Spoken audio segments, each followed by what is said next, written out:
Okay. All right. So now let me do screen. Okay, so welcome to our second workshop, FrontierDAO. And this is about today's workshop. The overarching theme is energy justice and applying Web3 tooling to transform energy into a public good.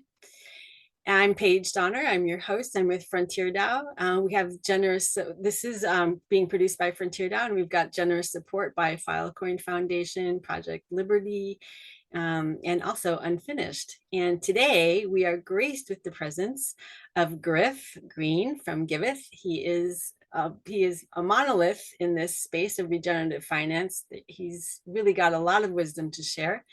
And Sandra as well, Sandra Ponce of Blue Heart Economy.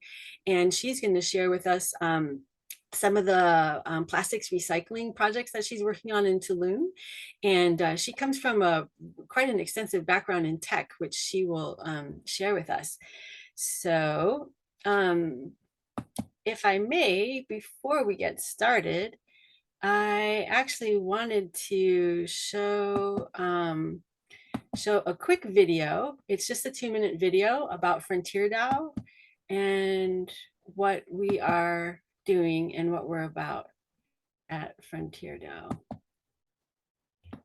Let me get that started. Oops, what did I do? Let me see if I can get the video started.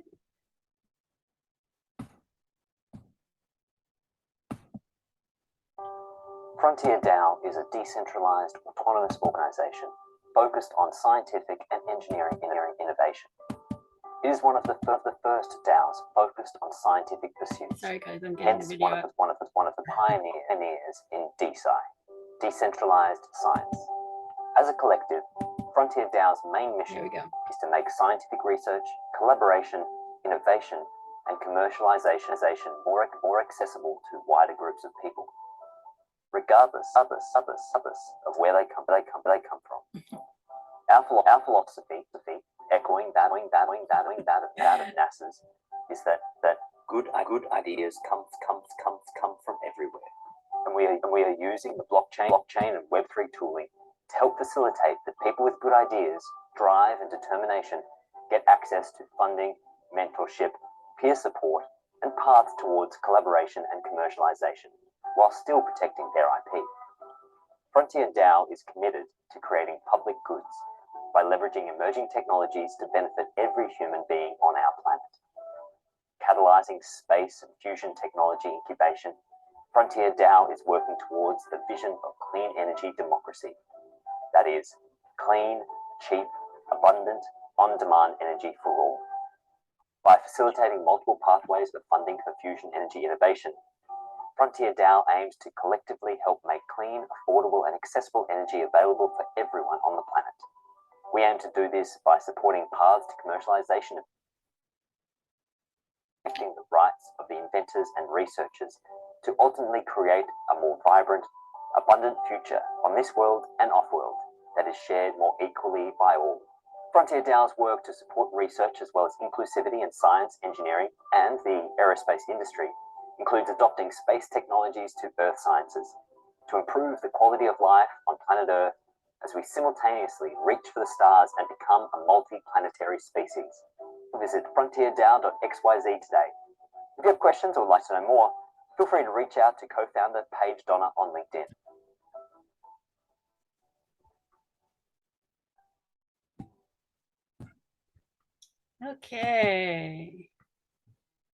Okay, so thanks guys.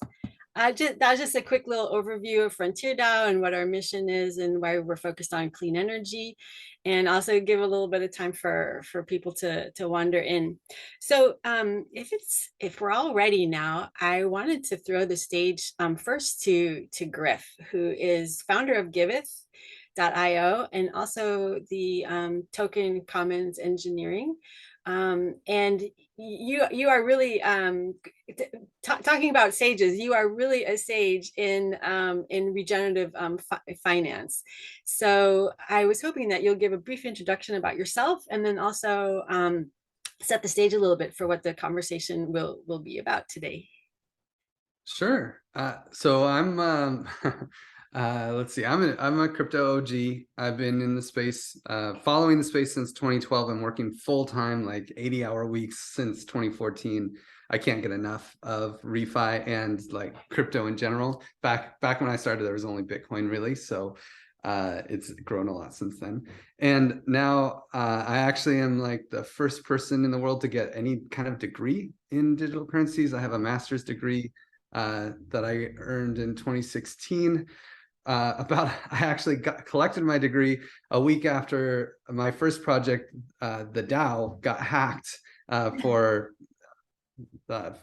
like $50 million. So in 2016, there was this project called DAO that it was me and 4 other people that launched this project, and it raised 14% of all Ether in existence. So Gosh. and then was hacked and created Ether Classic and a whole lot of chaos. And so I led the effort to clean up the mess and started Giveth to kind of, Giveth started in 2016 to really change the way that we think about DAOs after the DAO hack and make sure that it has a good name, because I really believe that DAOs are the future of how we coordinate as a society around public goods. And Giveth's mission is really to support the nonprofit space and build the ReFi space to empower those who give and to society and the world. So ReFi, so that's kind of my story, and I'm like a serial nonprofit crypto founder, basically. Node, Giveth, Common Stack, Token Engineering Commons, supported Bright ID, Polygon Hermes, IDEN3, and I'm General Magic, and I'm missing so many. I didn't even say Common Stack, I don't think. So I'm missing, I think I found a new organization every 8 months, and it's insane. But I'm really excited about the ReFi space, and I'll just explain what ReFi is a little bit. It's regenerative finance. So there's this concept of public goods. Public goods are classically non-excludable, non-rivalrous, and we can just focus on the non-excludable side because that's the real problem. Normally, when you want to start a venture, you have to have a business model, and business models require exclusion. You have to have a customer, right, to charge. So you say, hey, if you give me money, I will let you go to the movie theater, or I will give you a cell phone, or whatever. These are private goods and club goods, and they're excludable goods. And when you have excludable goods, when you have value that you can exclude people from, then you can create a business model and a spreadsheet, and boom, the invisible hand takes over, profit acts as a selling point, and people can coordinate really effectively. When you have a non-excludable good, a value that just something that you're doing that just creates abundance for society, right? We're talking, helping create lots of fish in a bay that anyone can catch and enjoy, or protecting a forest, or cleaning a river, or taking care of the homeless. These are all things that create value. They are valuable to society, but you can't create a business model around, because you can't exclude the people that are benefiting from the value that's being created. ReFi says, okay, we can't create a business model, but we can create an economic model. We can do regenerative finance. So we can elevate above the revenue and costs and, oh, here's our profit model, and enter into an economic system where you have supply and demand. So instead of requiring the value to be excludable, you can say, hey, the people who are creating value, we're going to issue a token. And we don't need customers, because we're literally creating the token out of thin air and using it like a point system, like an economic game, where people are coming in, they're earning points for making the world a better place in that sector. Now, the hardest part about ReFi is the demand side. If you issue a token, you have to create demand for that token. And that's where all the fun is. In the end, you're still creating this kind of exclusionary piece, but you're creating this exclusionary piece using access or decision-making power or various things mostly derived from those two, and we're discovering even more. Ownership rights or like social collateral, a lot of the things that people use to encourage people to donate today. You can start to exclude those. You can start to use a token or an NFT, or a fungible token or a non-fungible token, to create a scarce resource that can be excludable effectively. And so you're kind of elevating above the business model to still make sure that you reward the people who are creating value, and find people who want to support that value. So by allocating capital. So in any entrepreneurial venture, you're going to have people that are contributing capital, labor, and expertise. And in a normal business model, you can try to make sure all three of those people are around and rewarded. And in ReFi, you can as well. That's what's really exciting, is that we can start taking the things that work in the traditional like for-profit space and start applying them to what are traditionally nonprofit or public, like governmental missions. Griff, yeah, if I walk away with just comprehending 10% of that, I will be so much farther ahead than I was a minute ago. No, I mean, really, every time I listen to you, I learn so much. I've heard you talk several times now, and like last summer, your talk on public goods in Paris was just off the hook. It was so great, but really, yeah, it shows that you have a master's degree in economics. So cool. But we'll come back to that, and hopefully maybe dig a lot deeper into that in terms of maybe actual use cases, so that like people like me who don't have an economics background can kind of bite into it a little bit more. Fascinating, your experience with the DAO. That's for another conversation. That's very cool. Very cool.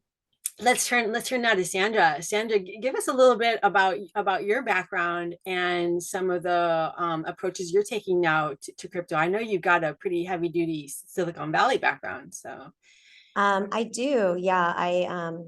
I feel like I wasn't born in, but I was definitely raised in San Francisco, Bay Area, Silicon Valley, and really grew up, my professional career, all in technology and emerging tech, and kind of, went around chasing shiny balls in regards to like the latest technology, whether it was AI or social, or now with Web3.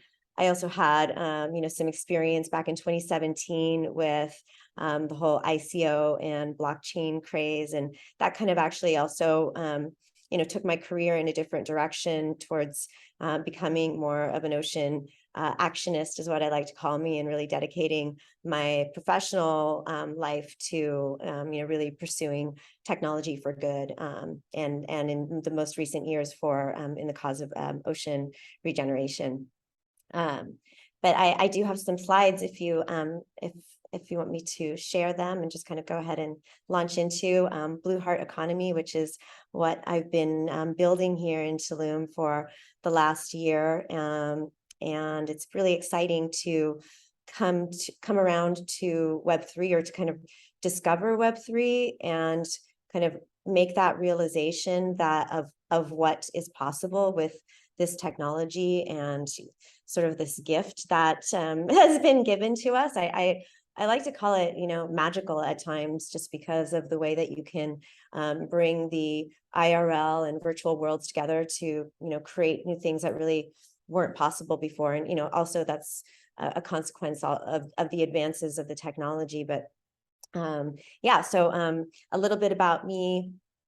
I recently opened the NFT Boutique here in Tulum, and it's an IRL location where you can see what NFTs are all about. And we also have a Bitcoin ATM. So we're kind of like I think of ourselves as an onboarding into crypto for the community, and just a place that's really fun, and we have some big dreams that we like to hopefully inspire the community with. I'm also part of More Women in Crypto, which is a group here of women, where we meet regularly also at the NFT Boutique. And, really for us, the goal is to change the dialogue from this do your own research, I guess, what do you call it, slogan, or theory behind like crypto and investing, which has a lot of reason behind it. But for a lot of women, including myself, when I heard that phrase directed at me the first time, I was like, what do you mean do your own research? I just found it really off-putting. So the More Women in Crypto group is really about us doing our research together and learning together and supporting each other and being collaborative.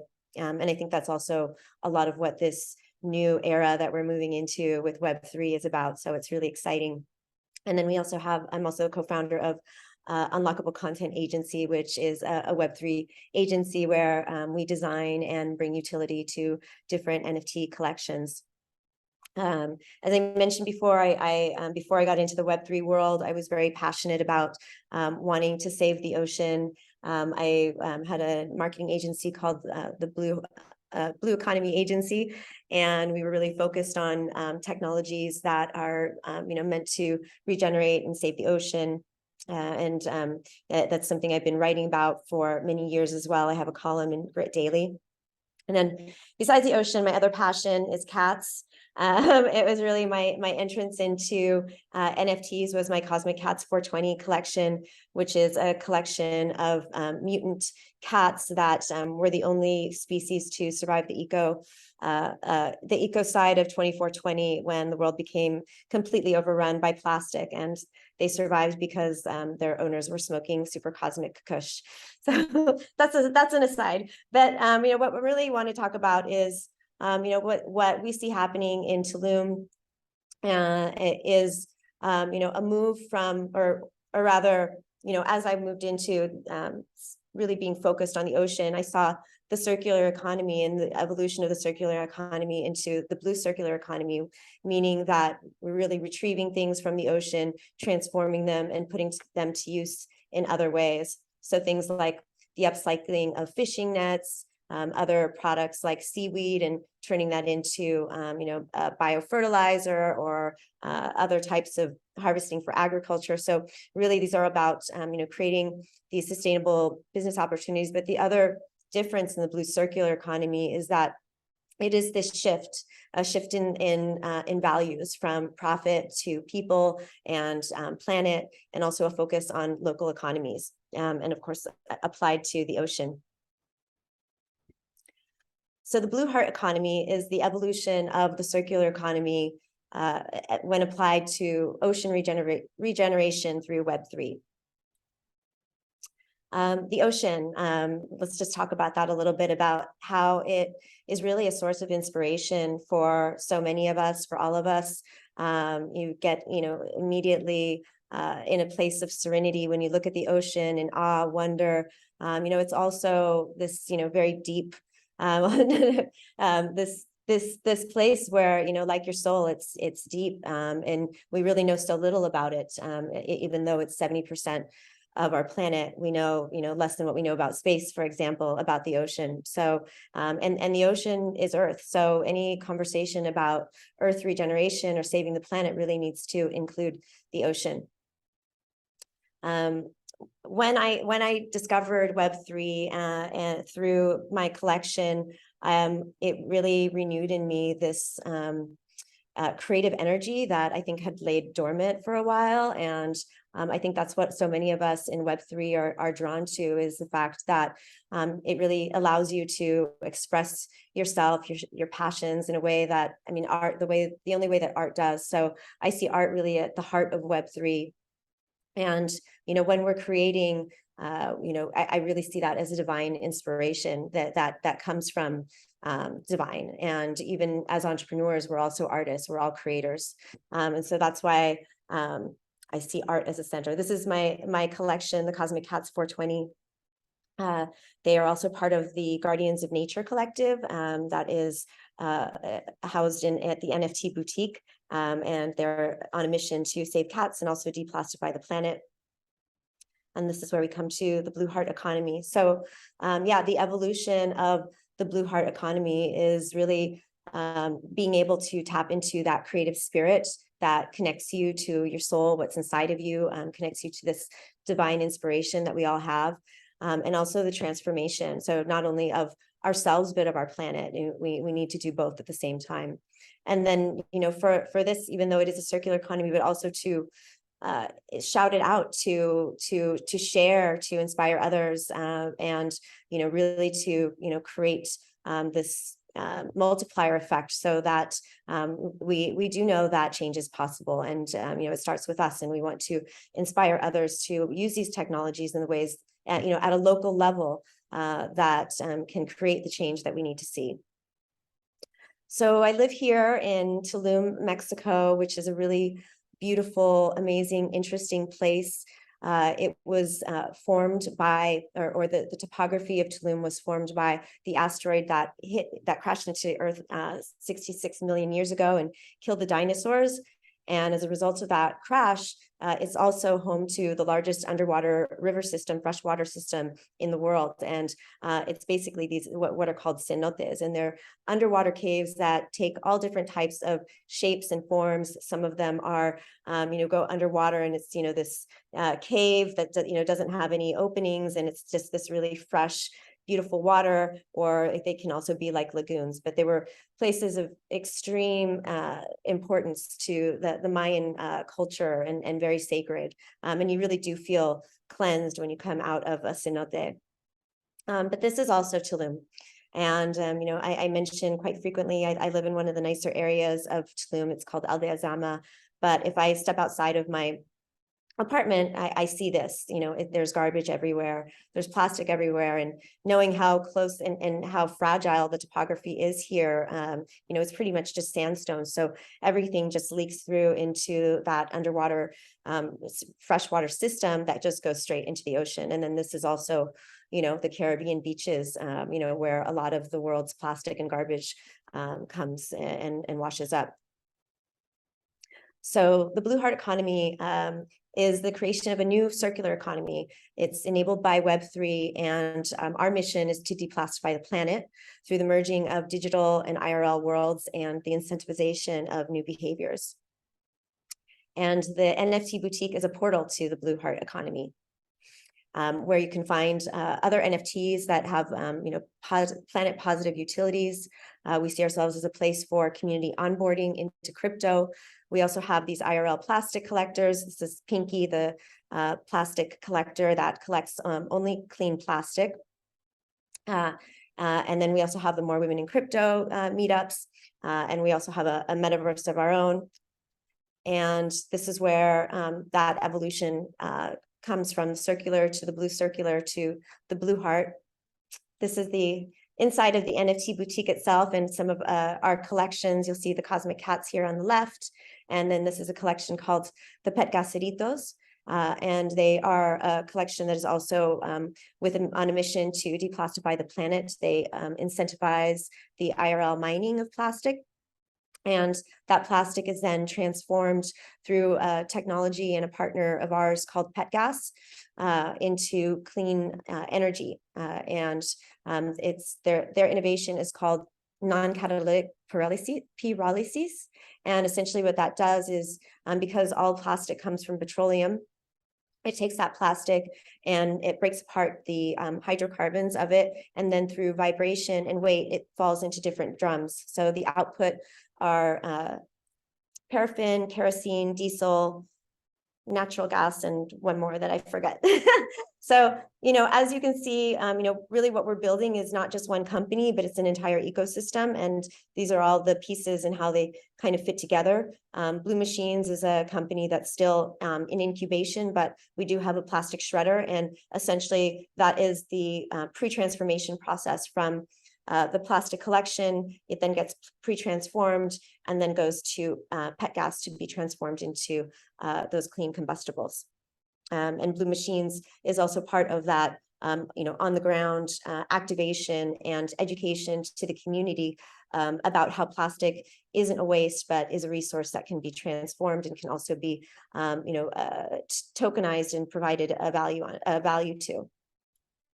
So this is what we're about. Our goal and our dream is a clean Tulum. And we're achieving that through plastic neutrality through the Blue Heart economy.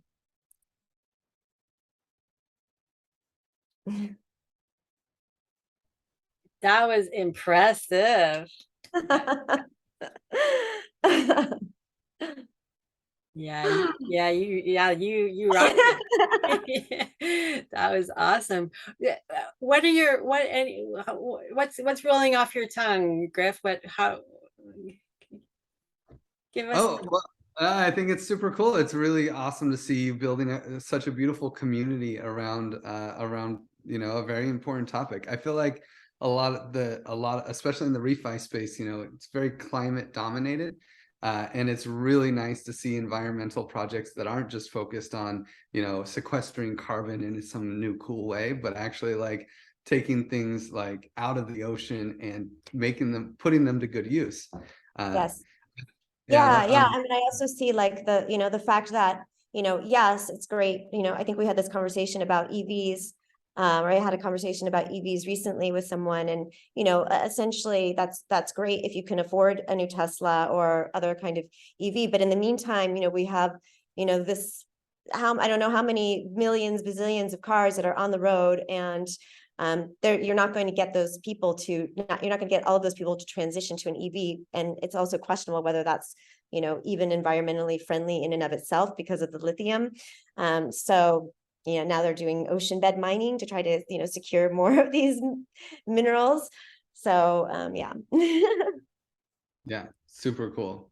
So what's going on with your NFT economy? Like you're minting just a few NFTs, and then I assume the minting cost goes to some specific project, and then there's probably a transfer fee, right? Like every time they're sold, another bit goes to a specific project. How do you actually govern the funds that come out of the NFT project? Yeah, that's a great question. And I think it's still, very early and, to be defined. We need help with those kinds of things. But yeah, so the most direct project that contributes to, for example, a pet gas plant, like for us, our dream is, I said, a clean Tulum, because if we have a clean Tulum, then we can, showcase that to the world of what we've actually been able to accomplish and do. And so, yes, the first thing is getting a pet gas plant. And so the NFTs for pet gas, which are the pet gas NFTs, they're a little bit difficult to say, pet gaseritos. So they're like those little characters that you saw that were in the boutique. They are still, they haven't launched yet. They're in the allow list phase right now. So they will, but yes, the idea is that those holders will be able to see exactly how much plastic mitigation they've accomplished through the purchase of their NFT, and will also be receiving passive income rewards back from the revenues that are generated from the pet gas plant in Tulum. Ah, cool. Mm-hmm. That's cool. So Yes. it's kind of like the NFT ownership of a business, effectively, like a energy business. That's so cool. Yeah. And so, but yes, and the other point I wanted to make is that, yes, there's a huge focus on this whole carbon sequestration topic, and, carbon credits and verification and everything. But, I need to get the exact stat, but what happens with plastic? Well, first of all, this just came out recently. I think The Economist finally, put an article out, or I can't remember what publication, but the whole plastics recycling industry, it's a complete lie. Plastic is not recycled. Only 5% of plastic is recycled. There used to be 9%, now it's less, because China's not accepting it anymore. But there's only 2 types of plastic. So that was all created by the plastics industry to get us to consume more plastic. All the different categories of plastic. There's 7 different types of plastic. The only 2 that are recyclable are 1 and 2. And even those can only be recycled up to 4 times. The second one, number 2, it needs to be clean. It needs to be separated, practically, like new. So plastic is not recyclable. So where is that plastic going? It's either going into landfills or it's going into the ocean.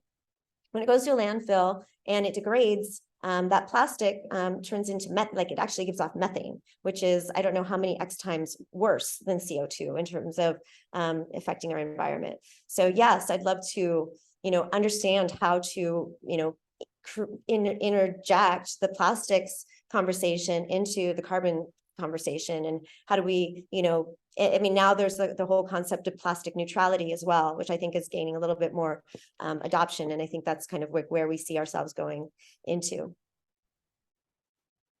Yeah.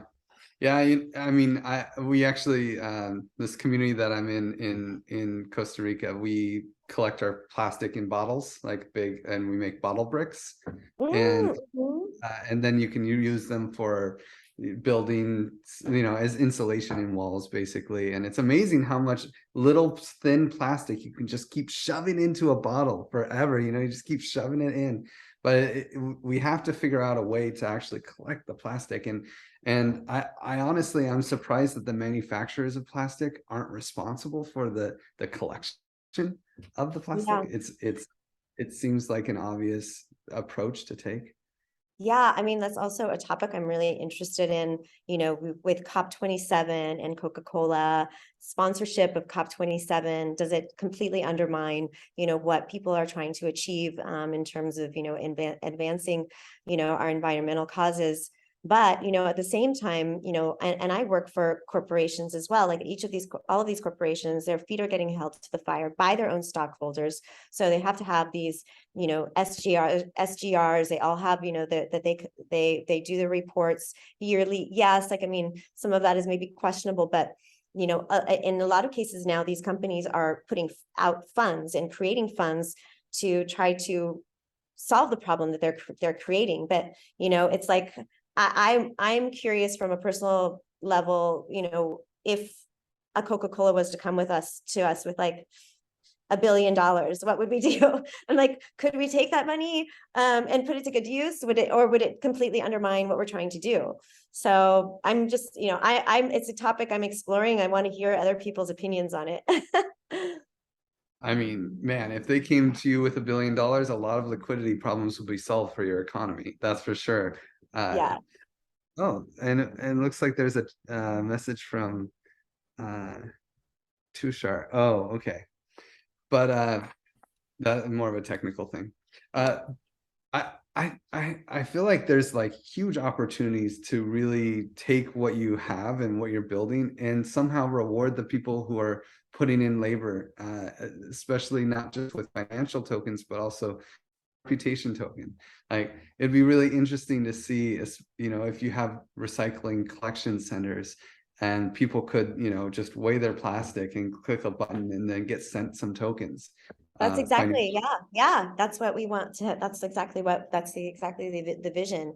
Yeah, I mean, we really want to bring the community and make this something. Right now there already are a lot of beach cleanups, a lot of road cleanups that happen in Tulum. But it's mostly a lot of the expat community that does that, and I mean, also other Mexicans that are living here. But yeah, it would be great to really, bring the community into, that could understand that this would be another source of income for them. That, like, don't throw it in the cenote. Please don't throw it in the cenote. Bring it to us, and yeah, get, or get other exchanges where, we could give, if they're not tokenized, then maybe they get just, coupons to the grocery store, or whatever needs they may have, for their families. So that kind of segues kind of nicely into the give that you've set up on Giveth. I'd love for you to talk a little bit about that, because I know you've done some recent, I know it's been in existence for a while, the give tokens, but you've done some recent tweaks and launches. Tell us what's going on there, Griff. To me, yeah. Well, okay, so we created a donation platform. I don't know if you're on it at all with Blue Heart, but I am. Oh, nice. I want to be. It's a really cool system. Giveth launched in we were founded in 2016, and we launched our first donation application around 2018. And we've iterated on it several times. First, we were focused on traceable donations. Now we've kind of moved more towards just like you donate and you get the Web3 tax deduction, right? But without taxes and governments, we've started the give economy, which is effectively replacing the 501c3 government service, which subsidizes donations.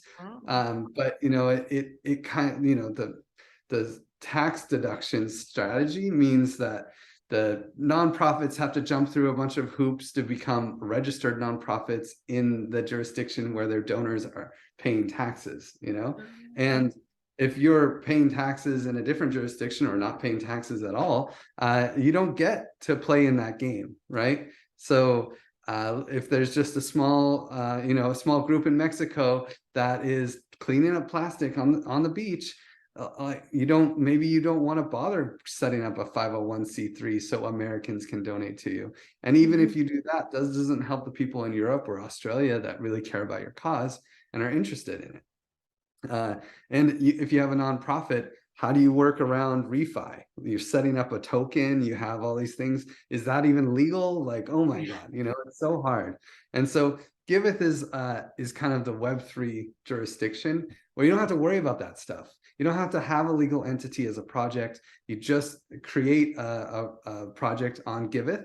And then once you verify that project, so we have a whole verification team that digs into your project, makes sure you're actually providing a public good for society, not selling food on the street or something, like just like, not providing excludable goods, but providing non-excludable goods to society.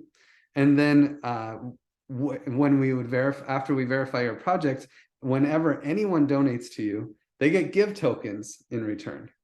And those give tokens are actually really valuable on the open market. There lots of liquidity. So you can, the donor gets the same kind of subsidy effectively that the government would usually offer, but without having to fill out any forms or pay their taxes or wait a year. They just get tokens, the tokenized version of the same system. And our economy, of course, can't just live off issuing tokens. We have to create demand for the token. So we've launched this thing called Give Power, which we're in the middle of launching it now, where you can actually stake your tokens behind your favorite projects. And when you stake your tokens, you get an APR. You get like extra issuance from our economy, and the project gets benefits on the platform. It becomes a dimension of our ranking system. So the more give tokens staked behind the project, the higher you are on the list, the more likely matching funds when we roll out our matching program, the more likely you are to actually get our support in DAOifying your community. So our goal with Giveth is not to be a donation platform, although I think we are the best donation platform in the world, because it's the only donation platform that you can donate on and potentially make a profit, right? Like, because in the end, you get, if you donate $100, you can get up to $75 worth of give streamed to you over time. So now, that means now, of course, if there's a lot of donations in a donation round, you get less than 75%. This is the max value. But long story short, you donate and then you get a little bit less money back, but that money is volatile. If the give token price goes up, you actually could make more money than you donated, which is just crazy, like only in Web3 is this kind of stuff possible. Yes. And then with your give tokens, you can participate in the governance of the platform. We are a donor-owned and operated platform in the end, because the give token is a governance token in our system. And the biggest thing you can do is you can lock it behind your favorite projects. And the projects that have more give tokens locked behind them give out more more give backs to the donors, right? So like if you're the top project with the most give tokens staked behind it, then your donors will get up to 80% back. And if you don't have any give tokens staked, then your donors will get up to 50% back. So this is like, so effectively give token holders get to control the issuance of Giveth. And it's not like by voting in your classical sense, It's just really more fun. It's like, I like this project, I like that project. You start locking your tokens behind them, and it's fun. And the end goal here is really interesting, though. What we're trying to do is, with the Give Power system, is effectively we're locking real capital behind projects. So these nonprofit projects now have, some number of dollars of capital locked behind them. And that means that they have, you could say, investment already set, like seed capital. And with that capital, we can actually collateralize a microeconomy. Now, this is pretty complicated stuff. The token engineering is real here. There's these things called bonding curves, which are very interesting. I'm pretty sure the inventors of bonding curves, Simon de la Rouvier and Bancor, which kind of simultaneously created this system, they will win a Nobel Prize for their creation, because this is like the first single-sided market that ever existed. So bonding curves allow so normally, like if you want to buy Amazon stock, right? Someone has to sell you Amazon stock. If you want to buy a chair, someone has to sell you a chair. You want to sell a hot dog, someone has to buy your hot dog, right? You always need a counterparty. But with the bonding curve, you actually don't, because instead, the bonding curve itself creates and destroys the asset on demand. So it kind of has a program in it that says, hey, the first token costs a penny, second token costs 2 pennies, third token costs 3 pennies. So someone sends 1 penny to this bonding curve, and the bonding curve is a smart contract. It's just a program that can hold money, and it holds that penny, and then it creates the token and gives it to them. So there's no counterparty here, right? And if they want to sell that token, they send it to the bonding curve, the penny is released, and the token is destroyed. So in this way, there's no counterparty. You can buy and sell an asset without having to need a counterparty or the liquidity that's normally demanded. Okay, so there's the little token engineering like brain dump. Sorry about that. But it's what's really interesting with this is in this example, I said that the first token is worth a penny. So someone came in, sent a penny in, and got a token. There's 1 token that exists, right? Now the next person comes in and they send in 2 pennies to get the next token, because the smart contract changes the price after everyone buys. And when people buy, it raises the price. When people sell, it lowers the price to kind of match what would normally exist in a market. But now you have a very smart contract regulated market that issues tokens on demand and destroys tokens on demand, holding collateral.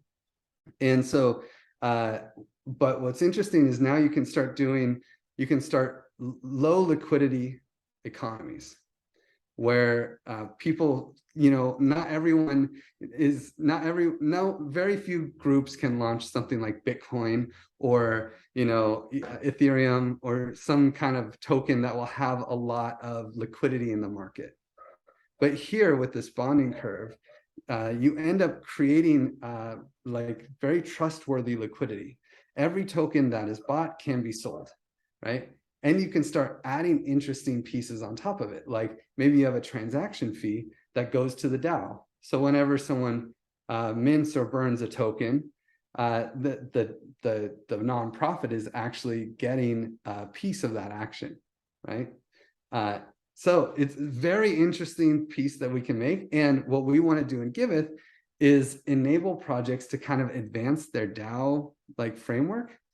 And so the first step will be, and we're not here yet, by the way, this is like our roadmap. We're launching Give Power right now. And this is like a 3-year roadmap. But when they launch their token, when they create their project, right, and verify their project, now they get a lot of Give tokens staked behind them.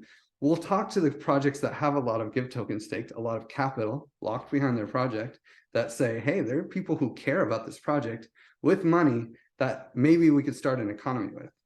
So we'll go to them and say, hey, would you be interested in making a reputation DAO? So like, let's say the plastic economy, you just want to create a plastic economy in Tulum, right? So maybe there's some people that are super crypto savvy, some people that aren't. Let's start onboarding them and rewarding them with reputation, non-transferable, non-monetary governance power over your community, right? Or in your community, not over, in your community. And so then now this is a really great way to start onboarding people into crypto without having them to risk money, put money from a bank account or anything. They're earning a non-transferable token. It's very safe. If they lose their keys, you burn the token, reissue the token in their new wallet, everything's cool, right? So we would work with the community, and if they get a reputation system going, like we have this one called Praise, where you just type in praise this person, yeah, you just say praise this person for doing this thing, and then they start to get tokens. When they start earning the tokens, now you can start making decisions like, hey, where should we go to pizza? Whatever, it doesn't matter. But you start making small decisions. And if that starts taking off and people are participating, maybe this DAO can actually own the donations that you're raising on the platform. So donations can only be spent when this DAO decides that it can be spent. And if that starts succeeding, then we have to have some serious discussions about where can you create demand for a token that you might want to issue. So, this would be a Miro board session where people are thinking like, what access rights do people have in the community that we could give to, that we could decentralize, right? What decision-making power can we decentralize? And why would people want to take that decision-making power, right? Like which beach gets cleaned up on Fridays? We have beach cleanup Friday, and the people with tokens can decide. We have the revenue of the DAO from the pet gas plants. What do we use that for? These are like governance use cases. Maybe for access, like you can only put up an NFT in the gallery if you have this many tokens, and you stake and lock those for a year. That will allow you to post in the gallery, right? And so that's more of an access right. And so you start figuring out demand, and you have that stuff sorted, and then you launch. Then we can actually use the give tokens that are collateralized, that are locked behind your project, to collateralize a new token. So you have them, you put them in the bonding curve, and now when people buy and sell this token into the bonding curve with give tokens, then now people can invest in you. They can be like, hey, I want to buy this token because I think this community is going somewhere. If they clean up the beach in Tulum effectively, people might want this token to say, hey, can you come to Merida? The beaches are a mess outside of Merida. Hey, actually, Zihuatanejo, it's like, get over here because the Ixtapa is like sending so much plastic because of all the resorts. Like, we need help. And the only way you're going to help them is if people buy your token. And so this is this creates like an entrepreneurial opportunity for a nonprofit startup to actually grow their success into other areas. And it doesn't cost them anything. It costs them time, organizational energy, but in the end, now they have almost like a stock. Almost like would you rather buy Amazon stock, or would you rather buy stock in saving the Amazon? Like, really, this is it's a huge opportunity, and this is the ReFi game. This is how Giveth wants to kind of create a platform for people to enter the ReFi game, for nonprofits to come in and one step at a time launch their own economy. Sorry, I just took over. That was a really long rant. No, I love it. That's awesome. I want to learn more. We have to have a follow-up conversation for sure. Yeah, I loved it too. Griff. That was great. Every time I learn a little bit, I understand a little bit more. I can understand a little bit more deeply. When do you think they'll win the Nobel Prize for the bonding curve? You know, honestly, I'm surprised that more projects haven't used, but the problem is bonding curves are very difficult to parameterize, right? To like configure so that they work well with the cultural community and the technical requirements. So I would say that they will win the Nobel Prize when startup communities are often using bonding curves and it becomes like a default. Because like, you know, if you're a restaurant down the street and there's this really cool project called Fairmint that like, Common Stack is building bonding curves for nonprofits and Fairmint is building bonding curves for for-profit companies. So let's say that you're a restaurant down the street and you want to sell shares. Well, you can't really sell shares to the public. You are the way the rules are is like you can sell ownership, partial ownership of your restaurant, and then divvy up revenue to the owners, right? And if you're just a customer of the restaurant, you know, you might want to be a part owner in it because you love this restaurant, but it's really difficult to do. A lot of friction. But if you had a bonding curve, you could mitigate the issues that come with setting stock or shares of your restaurant to the public. Specifically, the biggest issue is liquidity. If, let's say, COVID happens, you know, and all of a sudden restaurants, no one wants to own shares in a restaurant, and actually there's a financial pressure to get access to capital just to do stuff. If you gave ownership to everyone that you wanted to be partial owner of your restaurant, and that was a publicly tradable market, the value of your shares would be zero because no one wants to buy shares in your restaurant, and there's probably a couple of people want to sell. And in the end, like, and this is without a bonding curve, this is just like why restaurants can't have shares unless they're the size of McDonald's that are publicly tradable. Not enough people would want to buy. So if one person wants to sell and no one wants to buy, the price of an asset goes to zero. But this is an inaccurate price discovery mechanism. Like the value of the shares of the restaurant are not zero. And this is a liquidity issue. This is why the SEC even exists, because they need to gate who can sell publicly traded stocks because of issues like this. There has to be enough liquidity. And please don't use this to say and promote the existence of the SEC. But it is the situation. But with a bonding curve, now if people want to sell and no one wants to buy, well, there's collateral backing up the asset that was created. So, you know, if I want to start a restaurant and I want to start selling shares, you know, maybe I create the first 10,000 shares and I get a really good deal because the first share was basically free, almost free. And then the last share, let's say, is $1, right? So I'm buying shares at an average price of 50 cents. I'm providing capital and liquidity to say I am the owner, and anyone who has a share in this restaurant gets the revenue every month, right? A split of the revenue.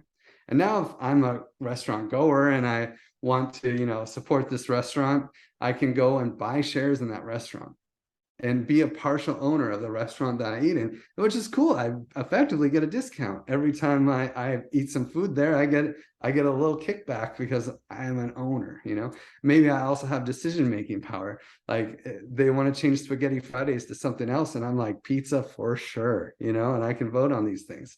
You can start engaging with your community a little bit more.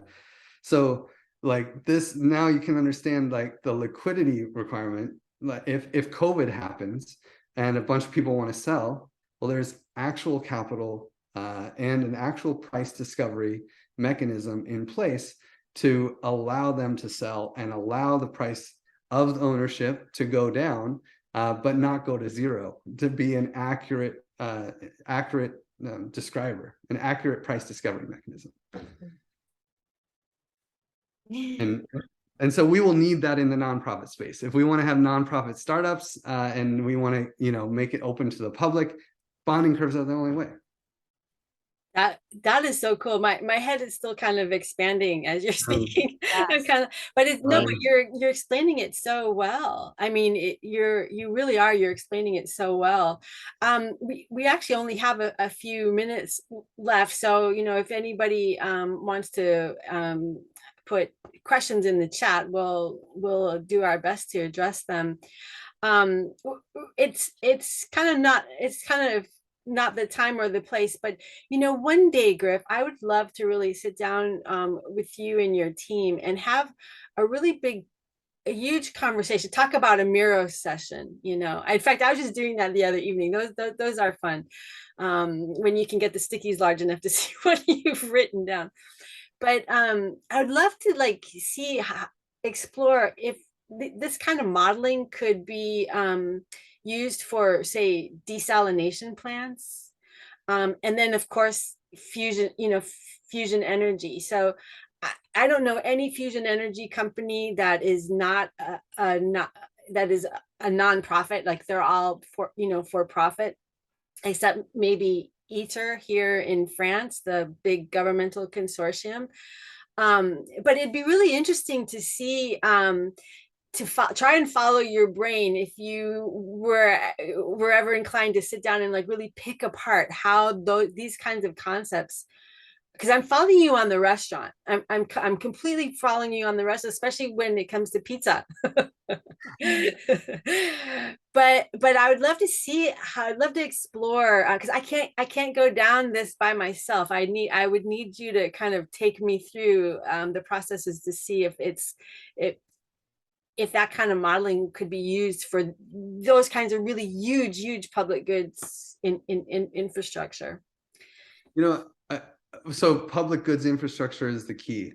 I think for a fusion power plant or something, you might be adding more complication by including a token, because you could just create shares and basically get the same benefit without all the risk and the investor capital being scared of, what is this token? How does this even work? What, I have to collect money in some token like Bitcoin or USDC or something? What is going, for a for-profit entity, I think it just makes sense to do the classic business model and strategies that exist today, and are battle tested.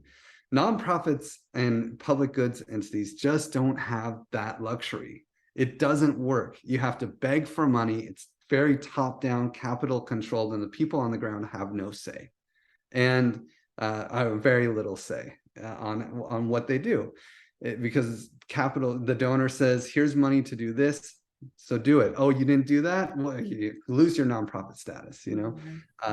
It's a crazy world, but nonprofits need this. Nonprofits need some kind of way to not be nonprofit. Nonprofit is just a horrible thing. It's really not fair. I feel like society is exploiting the altruists. Yeah. When you really look at it, nonprofits, the volunteers, the donors, and everyone involved, they're creating value for society and getting nothing in return. And it has to stop. If we want to actually succeed at saving the world from 10,000 different issues that it's facing, we have to find a way to enable people to be rewarded for producing value to society. And yeah. Amen to that. Yeah, give you props for that, for sure. For sure. Well, you've got so much to both of you have so much to share. This has been so inspiring. This has been even better than I expected, and I had high expectations from the both of you. So I just want to thank you so very much for your time and sharing your knowledge and your experience and your expertise. We all have a lot to expand our consciousness with this regenerative finance. So I'll be watching both of you guys closely. Thank you so much, Paige. Thank you for the opportunity. And, as entrepreneurs, and also, having platforms myself, I know the value of, getting your message out there and helping you to continue to articulate and reframe the vision. So then I'm just thankful to have a platform and also have somebody as knowledgeable as Griff, and hopefully, a continued conversation. So I'm just appreciative and thankful over here. Yeah. Thank you so much. It was really nice to meet you, Sandra, and thank you for hosting us. It was really fun. Even though you did bring us back into an office. Yeah. I know, and you guys are both beach people. I'm so jealous. I am so jealous. I've got to get back to a beach life. Griff, are you in Costa Rica? Is that what you said? Mhm. Oh, amazing, amazing. Okay. But in the mountains, not on the beach. Ah, okay. Okay. Still, pura vida. Pura vida. Very cool, very cool. Well, thank you so much, you guys. I guess this brings us to our conclusion for our regenerative finance workshop session. And boy, we learned a lot. So this was really rich. Thank you again, guys. Griff, Sandra, it was really wonderful. Really appreciate it. Thank Thank you. you. A bientôt. See you guys soon. Bye.